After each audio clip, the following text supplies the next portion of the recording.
வணக்கம் மக்களை, சற்று முன் கிடைத்த தகவல் ஒன்றை பார்க்க போகிறோம். பாஜக புதிய தலைவரா? திடீர் தகவல். இந்த ஒரு தகவலை பற்றி தான் நாம் பார்க்க போகிறோம்.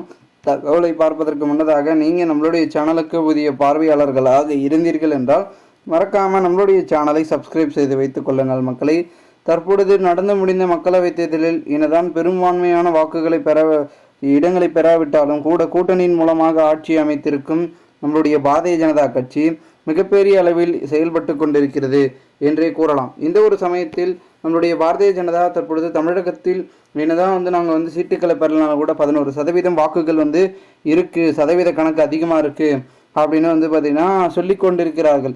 இந்த ஒரு சூழ்நிலையில் அவங்க சதவீதத்தையே பார்க்குறாங்க. எத்தனை முறை மோடி தமிழகத்திற்கு வராரு, வாக்கு சதவீதத்தை பார்க்குறாரு. சீட்டுக்கள் தாங்க பெருசு, மெஜாரிட்டியே சீட்டு தானேங்க, சீட்டு கிடைக்கலன்னா நாங்கள் என்ன பண்ணுறது அப்படின்ற ஒரு சூழலுக்கு தள்ளப்பட்டிருப்பதாகவும் தகவல்கள் என்பது ஒரு பக்கம் வெளியாகி கொண்டிருக்கிறது.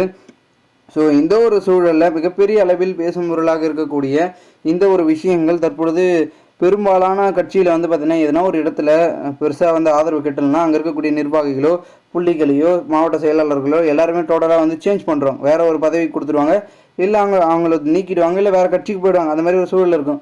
ஸோ அதே மாதிரி பாரதிய ஜனதாவிலும் பெரும்பாலான புள்ளிகளை தமிழகத்திலிருந்து தூக்கி வேறு எதாவது பதவிகளை பார்த்திங்கன்னா போட பாரதிய ஜனதா ஒரு விஷயங்களை செய்து கொண்டிருக்கிறது என்றே கூறலாம். சமீபத்தில் கூட செய்தியாளர்களே கேட்டிருந்தாங்க, நீங்கள் வேறு ஏதாவது பார்த்திங்கன்னா மாநிலத்திற்கு பார்த்திங்கன்னா ஆளுநராக போகிறீங்களா அப்படின்னு.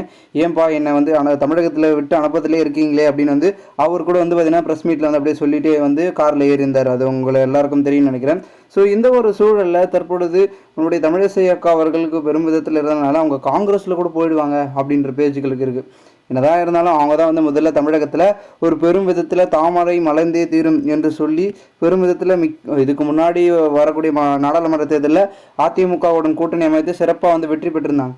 இந்த ஒரு சூழலில் தற்பொழுது அண்ணாமலை அவர்கள் வந்த பிறகு பெரும் விதத்தில் மரியாதை பார்த்திங்கன்னா குறைவாக நிறைய தலைவர்களை பேசியதன் காரணமாக கூட்டணி பார்த்திங்கன்னா தற்போது முறித்து அதிமுக தனியாக போச்சு, பாஜக தனியாக போச்சு. ஸோ கூட்டணி இல்லாத ரெண்டு கட்சியுமே தோற்று போயிடுச்சு அப்படின்ற ஒரு சூழலுக்கு தள்ளப்பட்டு இருக்கிறது. இதனால் மிகப்பெரிய அளவில் பேசும் பொருளாக இருந்தாலும் கூட பெரும் விதத்தில் பார்த்திங்கன்னா கொஞ்சம் சிக்கல் தான் அதிகமாக இருக்குது அப்படின்றது பார்க்கப்படுகிறது.